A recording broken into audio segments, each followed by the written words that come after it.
El 1 de enero de 2025 marcó un punto de inflexión silencioso pero decisivo en el mercado global de la plata.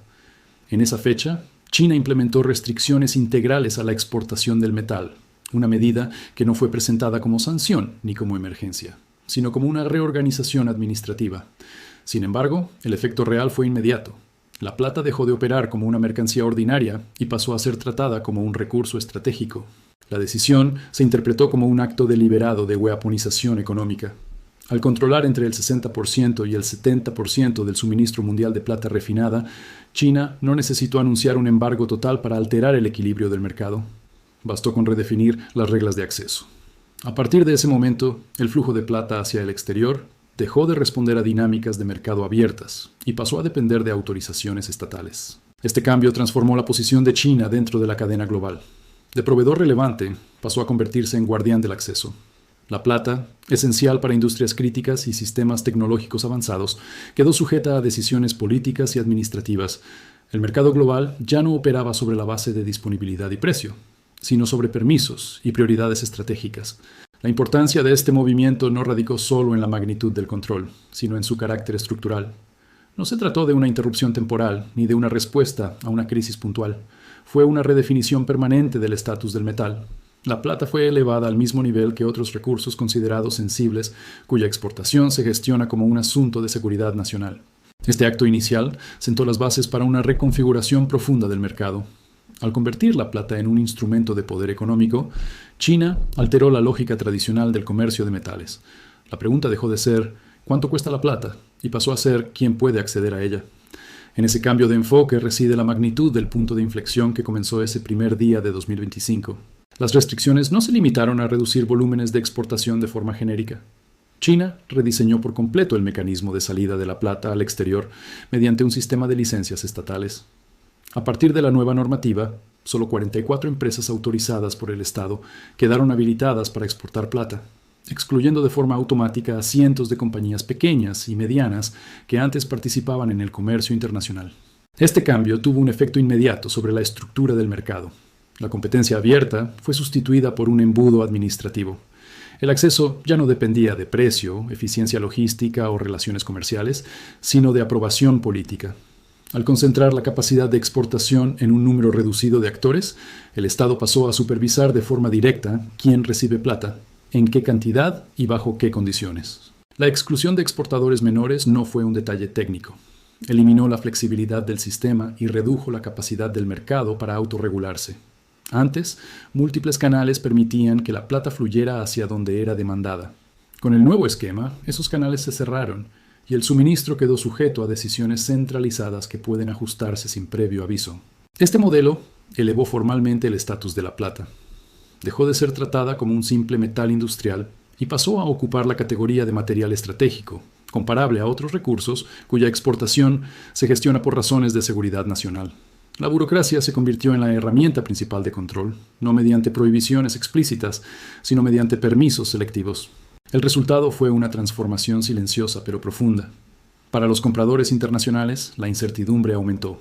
Incluso quienes mantienen relaciones comerciales establecidas ya no pueden asumir continuidad de suministro. Cada envío depende de licencias, prioridades internas y criterios que no son transparentes ni estables en el tiempo. Así, el sistema de licencias no solo restringió volúmenes, sino que introdujo una nueva variable en el mercado: la imprevisibilidad. La plata dejó de ser un insumo garantizado y se convirtió en un recurso condicionado. En ese punto, el control no se ejerce solo reduciendo exportaciones, sino redefiniendo la naturaleza misma del acceso al metal. El verdadero núcleo del poder chino no reside únicamente en la extracción minera, sino en el refinado. Aunque China ocupa el segundo lugar en producción de plata a nivel mundial, su dominio real se concentra en la etapa crítica, donde el metal se transforma en material utilizable por la industria. Con 27 refinerías de plata acreditadas, más del doble que Japón, el segundo mayor actor con 13, China controla el cuello de botella más importante de toda la cadena de suministro. Este control convierte al país en el portero del mercado global de plata refinada. La mayor parte del metal que sale de las minas del mundo no es inmediatamente apto para aplicaciones industriales avanzadas. Debe pasar por procesos de refinado que requieren infraestructura, certificaciones y capacidad técnica especializada. Al concentrar esta capacidad, China adquiere una influencia desproporcionada sobre la disponibilidad efectiva del metal, independientemente de dónde se haya extraído originalmente. La diferencia entre producción minera y refinado es crucial. La minería puede diversificarse geográficamente, pero el refinado exige inversiones de capital intensivas, conocimiento técnico y años de desarrollo. No es un sector que pueda replicarse rápidamente en respuesta a precios más altos. Esto significa que, aunque otros países extraigan plata, siguen dependiendo del sistema de refinado chino para convertirla en un insumo funcional. Este dominio redefine el concepto de suministro. El metal puede existir en estado bruto en distintos lugares del mundo, pero sin acceso a la capacidad de refinado no puede integrarse en cadenas de valor críticas. China no necesita controlar todas las minas para ejercer poder. Le basta con controlar el paso intermedio que todos necesitan atravesar. La concentración del refinado también permite aplicar control de forma selectiva. Al decidir qué lotes se procesan, con qué prioridad y para qué destino final, el sistema puede favorecer usos internos o aliados estratégicos, sin necesidad de anuncios públicos. El control opera de manera administrativa, silenciosa y efectiva. Así, el verdadero alcance de las restricciones no se mide solo en toneladas exportadas, sino en la capacidad de decidir qué plata se vuelve utilizable y cuál queda inmovilizada. En ese punto, el refinado se convierte en una herramienta de poder geoeconómico. China no solo participa en el mercado de la plata, lo administra desde su punto más sensible. La estrategia aplicada a la plata no surgió en el vacío. El análisis la vinculó directamente con un precedente claro: la política china sobre las tierras raras en 2010. En aquel momento, China utilizó un conjunto similar de herramientas administrativas, licencias, cuotas y procesos burocráticos para restringir el acceso a materiales críticos, sin necesidad de imponer prohibiciones formales. El resultado fue un aumento sostenido de precios y una reconfiguración de las cadenas de suministro globales. El paralelismo no se limita a la técnica, sino a la lógica. En ambos casos, el objetivo no fue cortar el suministro de manera abrupta, sino volverlo incierto. La incertidumbre obliga a los compradores a cambiar su comportamiento, a aceptar nuevas condiciones y a negociar desde una posición de debilidad. La burocracia, en este contexto, actúa como un arma más eficaz que un embargo explícito. El uso de licencias y autorizaciones permite un control granular. No todos los compradores son tratados de la misma manera, ni en los mismos tiempos. El acceso puede acelerarse, retrasarse o condicionarse según prioridades estratégicas. Este enfoque evita represalias directas y, al mismo tiempo, maximiza el poder de negociación del proveedor. El control no es visible, pero es constante. El precedente de las tierras raras demostró que reconstruir cadenas alternativas lleva años, incluso décadas. Aunque otros países reaccionaron con inversiones y proyectos de diversificación, la dependencia no desapareció rápidamente.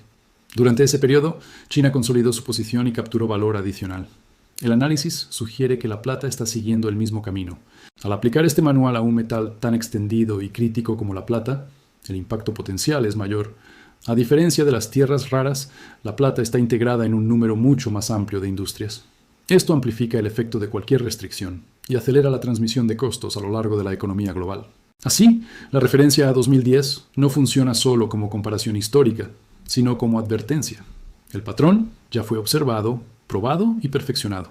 La plata no es una excepción, sino la siguiente iteración de una estrategia que convierte el control administrativo en una herramienta de poder estructural.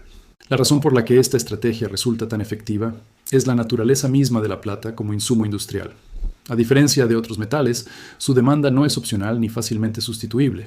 La plata posee la mayor conductividad eléctrica y térmica entre todos los elementos, una propiedad que la vuelve indispensable en tecnologías modernas, donde la eficiencia, la miniaturización y la fiabilidad no admiten compromisos. Esta singularidad explica por qué la plata está integrada de forma estructural en sectores como la electrónica avanzada, los dispositivos médicos, las telecomunicaciones y los sistemas de defensa. No se trata de un uso marginal ni decorativo. En muchos de estos campos, eliminar o reducir el contenido de plata implica rediseñar por completo productos, procesos y estándares de seguridad. Esa transición no es inmediata ni barata. El análisis subrayó que la sustitución teórica no equivale a sustitución práctica. Aunque otros materiales puedan cumplir funciones parciales, hacerlo a escala industrial requiere años de adaptación, nuevas certificaciones y fuertes inversiones de capital. Durante ese periodo, la demanda de plata no desaparece. Se mantiene incluso bajo presión de precios crecientes, porque la alternativa es la interrupción de producción. Esta rigidez convierte a la plata en un recurso con demanda estructural. Su consumo no responde de forma elástica a subidas de precio en el corto plazo. Las industrias no pueden simplemente usar menos plata sin comprometer la funcionalidad de productos críticos. Esta característica es la que amplifica el impacto de cualquier restricción en el suministro. En este contexto, el control del acceso adquiere un peso estratégico. Cuando un recurso es irreemplazable y su suministro se vuelve incierto, el poder no reside solo en venderlo, sino en decidir quién lo recibe. La plata deja de comportarse como una mercancía tradicional y pasa a operar como un componente crítico de seguridad económica. Así, la combinación de propiedades físicas únicas y dependencia industrial convierte a la plata en un punto de presión ideal. No es un metal de nicho ni un lujo prescindible. Es un elemento integrado en la infraestructura tecnológica moderna. Por eso, cualquier intento de weaponización no necesita prohibiciones absolutas. Basta con alterar el flujo para que el impacto se propague de forma sistémica. La efectividad de esta presión se ve amplificada por la estructura misma de la oferta global de plata. Más de la mitad de la producción mundial no proviene de minas dedicadas exclusivamente a la plata, sino como subproducto de la extracción de otros metales. Esta característica introduce una rigidez fundamental en el sistema. Aun cuando el precio de la plata sube de forma pronunciada, la producción no puede incrementarse con rapidez, porque depende de decisiones tomadas en mercados distintos. Esta inelasticidad limita la capacidad del mercado para autorregularse. En otros sectores, precios más altos incentivan inversión y expansión de oferta. En el caso de la plata, ese mecanismo funciona de manera imperfecta. Las minas primarias representan una fracción menor del suministro, y los proyectos nuevos enfrentan plazos largos, costos crecientes y rendimientos decrecientes debido al agotamiento de vetas de alta ley. El análisis también destacó el deterioro progresivo de los grados de mineral y el aumento de los costos operativos. Extraer cada onza adicional requiere más energía, más capital y más tiempo. Estas presiones estructurales reducen aún más la capacidad de respuesta del sistema ante interrupciones o restricciones deliberadas del suministro refinado. El resultado ha sido un mercado persistentemente deficitario. La plata ha registrado déficits durante 4 años consecutivos, con una proyección de un quinto año de escasez en 2025. Este desequilibrio no se ha corregido mediante precios más altos, precisamente porque la oferta no puede ajustarse con la rapidez necesaria. El déficit se convierte así en una condición crónica, no en una anomalía temporal. En este entorno, cualquier restricción adicional tiene un efecto desproporcionado. Cuando un mercado ya opera al límite, pequeñas interrupciones generan tensiones amplificadas. La decisión de China de reconfigurar el acceso no actúa sobre un sistema equilibrado, sino sobre uno que ya arrastra una brecha entre oferta y demanda. Así, la inelasticidad de la oferta y el déficit prolongado explican por qué la weaponización de la plata resulta especialmente potente. No se trata de retirar un exceso, sino de restringir un flujo crítico en un mercado estructuralmente ajustado. En ese punto, el precio deja de ser el factor dominante. La variable clave pasa a ser la disponibilidad efectiva del metal. El impacto de esta reconfiguración del suministro se manifiesta con mayor claridad en industrias donde la plata no es negociable. El sector de la energía solar fue señalado como uno de los más expuestos. La plata es un componente esencial en la fabricación de paneles solares y su uso no responde a una preferencia, sino a una necesidad técnica. Aunque existe la posibilidad teórica de sustituirla por cobre, la transición no es inmediata ni trivial. Modificar líneas de producción, rediseñar células y recalibrar procesos industriales requiere años, no meses. Durante ese periodo, los fabricantes no pueden detenerse a esperar una solución alternativa. Deben absorber los incrementos de costo y asegurar suministro para mantener la producción. Esta realidad limita la capacidad del sector para responder a subidas de precio mediante reducción de demanda.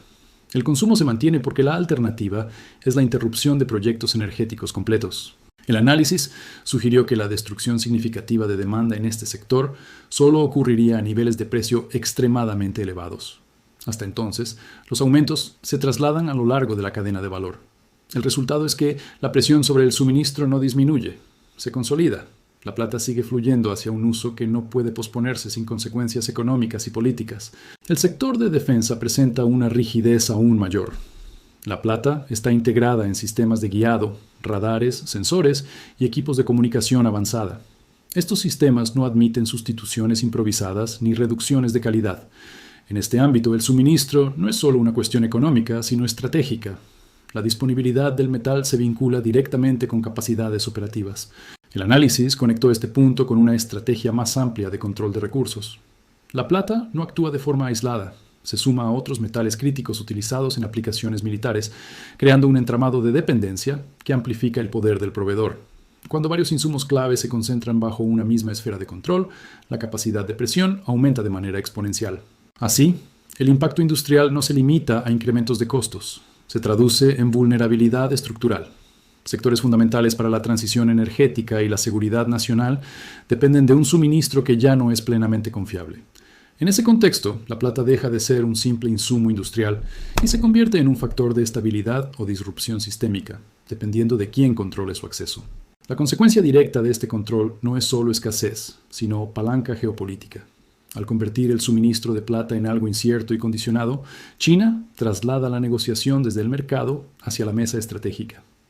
Los compradores ya no negocian únicamente precio y volumen, negocian acceso. Esa diferencia altera por completo la relación de poder. La incertidumbre funciona como una herramienta más eficaz que la prohibición. Cuando el suministro puede retrasarse, reducirse o condicionarse sin previo aviso, los compradores se ven forzados a planificar bajo riesgo constante.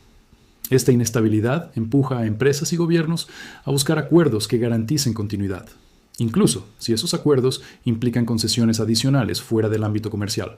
El análisis describe cómo este entorno abre la puerta a exigencias indirectas. La negociación ya no gira solo en torno al metal, sino a relaciones más amplias. Asociaciones industriales, localización de producción, cooperación tecnológica o alineamientos estratégicos. La plata se convierte en la ficha inicial de un juego más grande, donde el recurso sirve como punto de entrada para influir en decisiones económicas y políticas. Este tipo de presión no requiere anuncios públicos ni confrontaciones abiertas. Opera en el plano administrativo y contractual. Cada licencia, cada autorización y cada retraso transmite un mensaje implícito sobre quién tiene prioridad y bajo qué condiciones. El poder se ejerce sin necesidad de demostrarlo de forma explícita. La clave de esta palanca es que actúa sobre sectores críticos al mismo tiempo. Energía, defensa y tecnología avanzada comparten la misma dependencia básica.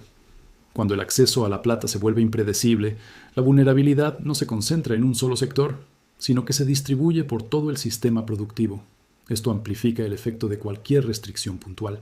Así, la weaponización de la plata no se limita a restringir volúmenes, redefine la naturaleza del intercambio.